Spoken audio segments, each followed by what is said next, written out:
Financial accounting depreciation chapter பார்க்கிறோம். Illustration 14, page number 61. On 1st April 2019, SOM Limited purchased a machine for 66,000 and spent 5,000 on shipping and forwarding charges, 7,000 as import duty, 1,000 for carriage and installation, 500 as brokerage and 500 for an iron pad. So இந்த சாம் limited வந்து ஒரு machine வந்து purchase பண்ணுறாங்க, import வந்து பண்ணுறாங்க. Purchase value வந்து 66,000 தான். அதுக்கப்புறம் இந்த shipping charges, import duty, carriage, installation charges, brokerage, iron bed, இந்த எல்லா எக்ஸ்பென்ஸுமே வந்து நம்ம காஸ்ட் வேல்யூவோட தான் நம்ம ஆட் பண்ணி ஆகணும். ஸோ இந்த 66,000 ப்ளஸ் 5,000 7,000 ப்ளஸ் 1,000 ப்ளஸ் 500 ஆட் பண்ணும்போது நமக்கு 80,000 கிடைக்குது. இந்த 80,000 தான் நம்ம மிஷின் காஸ்ட் வேல்யூவாக நம்ம எடுத்துக்கணும். ஏன்னா மிஷின் பர்ச்சேஸ் பண்ணும்போது ஆகிற செலவையும் நம்ம பர்ச்சேஸ் காஸ்ட்டோட தான் நம்ம ஆட் பண்ணி எடுத்துக்கணும். It was estimated that the machine will have scrap value of 5,000 at the end of the useful life, which is 15 years. So இந்த மிஷினரி வந்து நியூ மிஷினரியை வந்து எஸ்டிமேட் பண்ணுறாங்க. இந்த மிஷின் வந்து 15 இயர்ஸ் வந்து ஒர்க் ஆகும். அப்படி இந்த 15 இயர்ஸ்க்கு அப்புறம் இந்த மிஷினை டிஸ்போஸ் பண்ணும்போது நமக்கு அந்த டேமேஜான மிஷின்லேருந்து நமக்கு அதை டிஸ்போஸ் பண்ணும்போது நமக்கு அந்த ஸ்கிராப் வேல்யூவாக நமக்கு ஒரு 5,000 கிடைக்கும் அப்படின்னு சொல்லிட்டு ஒரு எஸ்டிமேஷன் வந்து பண்ணுறாங்க. இப்போ ஆன் 1st January 2022 அப்போது repairs and renewals of 3,000 were carried out. Repair and renewals expenses வந்து 2020, அதாவது 19ல் பர்ச்சேஸ் பண்ணாங்கன்னா நெக்ஸ்ட் இயர் வந்து ஒரு ரிப்பேர் பண்ணுறாங்க 3,000க்கு. ஆன் 1st October 2021ல் 19ல் பர்ச்சேஸ் பண்ணுறாங்க, 20ல் ரிப்பேர்ஸ் பண்ணுறாங்க, 21ல் வந்து அந்த மிஷின் வந்து சேல் ஆகுது. The machine was sold for 50,000 வேல்யூவுக்கு சேல் பண்ணுறாங்க. ஸோ நம்ம மிஷனரி அக்கௌண்ட் ஃபார் 3 இயர்ஸ், இந்த 3 இயர்ஸ்க்கும் மிஷனரி அக்கௌண்ட் வந்து போடணும். இந்த மிஷினரி அக்கௌண்ட்டுக்கு டிப்ரிஷியேஷன் கால்குலேஷனுக்கு வந்து இத்தனை பர்சன்டேஜ் டிப்ரிஷியேஷன் கொடுத்துருப்பாங்க, டிப்ரிஷியேஷன் ரேட் கொடுத்துருப்பாங்க பர்சன்டேஜில். அப்போ நம்ம 10%, 15%, சொல்லி நம்ம வந்து ரெடியூஸ் பண்ணிக்கலாம். ஆனால் இந்த சம்மில் வந்து அவங்க பர்சன்டேஜ் எதுவுமே கொடுக்கல. அதுக்கு பதில் ஸ்கிராப் வேல்யூவும் மிஷினரி யூஸ்ஃபுல் லைஃபும் கொடுத்துருக்குறாங்க, மிஷினரியோட காஸ்ட் வேல்யூ கொடுத்துருக்காங்க. ஸோ இந்த மாதிரி டிப்ரிஷியேஷன் ரேட் கொடுக்கல அப்படின்னா இந்த டீட்டெயில்ஸ் வச்சு நம்ம ஃபார்முலா அப்ளை பண்ணி டிப்ரிஷியேஷன் வேல்யூவை நம்ம கண்டுபிடிச்சிடலாம். இப்போ ஒர்க்கிங் நோட்டில் பார்க்கலாம். இப்போ ஒர்க்கிங் நோட்டில் டோட்டல் காஸ்ட் ஃபஸ்ட்டு நம்ம எடுத்துக்கணும். இந்த மிஷினரியோட பர்ச்சேஸ் காஸ்ட்டோட சேர்த்து அதோட நம்ம இம்போர்ட் பண்ணும்போது வந்த எக்ஸ்பென்ஸ் எல்லாத்தையும் நம்ம ஆட் பண்ணிக்கணும் காஸ்ட் வேல்யூவோட. அப்போ 80,000 வந்து கிடைக்குது.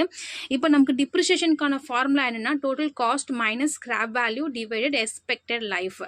காஸ்ட் வந்து 80,000 மைனஸ் ஸ்கிராப் வேல்யூ வந்து 5,000, லைஃப் வந்து 15,000 நம்ம டிவைட் பண்ணும்போது 5,000 வந்து கிடைக்குது. இதுதான் இந்த மிஷினுக்கான இந்த மிஷினரிக்காக நம்ம 5,000 நம்ம டிப்ரிஷியேஷனாக வந்து லெஸ் பண்ணிகிட்டே வரணும். அப்போது 15 இயர்ஸ் முடியும் போது கரெக்டாக 75,000 வந்து வேல்யூ வந்து முடிஞ்சிருக்கும். 5,000 நமக்கு ஸ்கிராப் டிஸ்போஸ் பண்ணும்போது நமக்கு கிடச்சிரும். அப்போ இந்த 75,000 வந்து நம்ம 15 டைம்ஸ் வந்து நம்ம 5,000 நம்ம வந்து டிப்ரிஷியேஷனை நம்ம லெட்டே வரணும். அப்போ இந்த மாதிரி டிப்ரிஷியேஷன் ரேட் கொடுக்கலனா இந்த மாதிரி ஃபார்முலா வச்சு நம்ம வந்து டிப்ரிஷியேஷன் வேல்யூ நம்ம ஸ்ட்ரைட்டாக வந்து கண்டுபிடிச்சிடுறோம். ஏன்னா அவங்க பர்சன்டேஜ் கொடுக்காதனால. இப்போ இந்த வேல்யூ வந்து நம்ம சேஞ்ச் ஆகாது. எவ்ரி இயருமே இந்த 15 இயர்ஸில் தான் நம்ம வந்து டிப்ரிஷியேஷன் லெஸ் பண்ணிக்கணும். The amount spent on repairs and renewals on 1st January 2020. இப்போ 2020ல் ஒரு ரிப்பேர்ஸ் பண்ணியிருக்கதா சொல்லியிருக்காங்க. Is of revenue nature. இது வந்து ஒரு ரெவென்யூ நேச்சர் அப்படிங்கிறதுனால, அதாவது ரிப்பேர் அண்ட் ரெனவல்ஸ் அப்படிங்கிறது கேபிட்டல் எக்ஸ்பெண்டிச்சர் கிடையாது. கேபிட்டல் எக்ஸ்பெண்டிச்சராக இருந்துச்சுன்னா அது வந்து காஸ்ட் வேல்யூவோட ஆட் ஆயிரும். ஸோ ரெவென்யூ நேச்சர்னால் அது ரெக்கரிங் நேச்சர், அது அடிக்கடி வர்ற எக்ஸ்பென்ஸ். அதை நம்ம P&L டெபிட் சைடு காட்டிக்கணும். ஸோ இந்த மிஷினரி அக்கௌண்ட்டில் does not form part of the cost of asset. இந்த ரிப்பேர் எக்ஸ்பென்ஸை நம்ம காஸ்ட் வேல்யூவில் காட்டக்கூடாது. ரிப்பேர்னு சொல்லி நம்ம P&L தான் நம்ம வந்து லெஸ் பண்ணிக்கணும். ஏன்னா அது வந்து ரெக்கரிங் நேச்சர், அடிக்கடி வரக்கூடிய எக்ஸ்பென்சஸ். அந்த எக்ஸ்பென்ஸ் இந்த மிஷினரி அக்கௌண்ட்டில் வரக்கூடாது. இப்போ இந்த books of Sam limited machinery அக்கௌண்ட்டில் ஃபர்ஸ்ட் நம்ம மிஷினரி வந்து பர்ச்சேஸ் நடக்குது 1st April 2019 அப்போ. So to bank account 66,000 purchase cost, அது கூட சேர்ந்து எக்ஸ்பென்சஸ் காஸ்ட்டும் சேர்த்து 80,000 வந்து அந்த மிஷினரியோட காஸ்ட் வேல்யூவாக இருக்குது. இது 1st April அப்போ இந்த மிஷினரி வந்து ஓப்பனிங் வேல்யூவாக இருக்குது. இப்போ இந்த இயருக்கான அக்கௌண்ட் நம்ம க்ளோஸ் பண்ணுறோம். 31st 3/2020 அப்போ நம்ம 1 year அக்கௌண்ட் வந்து நம்ம க்ளோஸ் பண்ணும்போது இந்த மிஷின் வந்து ஸ்டார்டிங்லேயே 1st Aprilலேயே வந்து பர்ச்சேஸ் பண்ணியிருக்காங்க. அப்போ 12 monthமே இந்த இயர் ஃபுல்லாக யூஸ் பண்ணியிருக்காங்க. அப்போ இந்த 31st 3/2020 அப்போ டிப்ரிஷியேஷன் ஒரு இயருக்கானது 5,000 நம்ம கால்குலேட் பண்ணோம் இல்லையா, அதை நம்ம டிப்ரிஷியேஷன் வேல்யூவாக நம்ம எடுத்துக்கிறோம். அப்போ இந்த 80,000 5,000 லெஸ் ஆகும்போது 75,000 க்ளோசிங் பேலன்ஸாக கிடைக்குது. அந்த இயர் அக்கௌண்ட்டை நம்ம க்ளோஸ் பண்ணியாச்சு. நெக்ஸ்ட் இயர் ஓப்பனிங் வந்து 1st April 2020 அப்போ இந்த 75,000 நெக்ஸ்ட் இயர் ஓப்பனிங்காக வந்து கிடைக்குது. இப்போ இந்த இயர் அக்கௌண்ட் வந்து நம்ம க்ளோஸ் பண்ணுறோம். 31st 3/2021 அப்போது டிப்ரிஷியேஷன் 5,000 எடுத்துக்கிறோம். 75ல் 5 லெஸ் பண்ணும்போது 70 வந்து க்ளோசிங் பேலன்ஸாக கிடைக்கிது. அதே அந்த 70,000 நெக்ஸ்ட் இயருக்கான ஓப்பனிங் பேலன்ஸாக 70,000 கிடச்சிருச்சு. ஸோ இந்த 2020 இயரோட ஓப்பனிங் 1st April 2021. இந்த 21 இயரில் தான் இந்த மிஷின் வந்து சேல் ஆகுது. எப்போ சேல் ஆகுதுன்னா 1st October 2021 சேல் ஆகிறதா கொஸ்டினில் கொடுத்துருக்காங்க. இப்போ சேல் பண்ணுறதுக்கு முன்னாடி நம்ம டிப்ரிஷியேஷன் வந்து லெஸ் பண்ணிடணும். ஏன்னா சேல் பண்ணுற வரைக்கும் அந்த மிஷின் வந்து ரன் ஆகிருக்கு. அப்போ நம்ம டிப்ரிஷியேஷன் லெஸ் பண்ணி பார்க்குறது தான் அந்த மிஷினுடைய ஒரிஜினல் வேல்யூ வந்து கிடைக்கும். அப்போ நம்ம சேல் வேல்யூ மைனஸ் பண்ணும்போது அது ப்ராஃபிட்டுக்கு விற்றுருக்கோமா இல்லை லாஸ்க்கு விற்றுருக்கோமான்னு நம்ம பார்க்க முடியும்.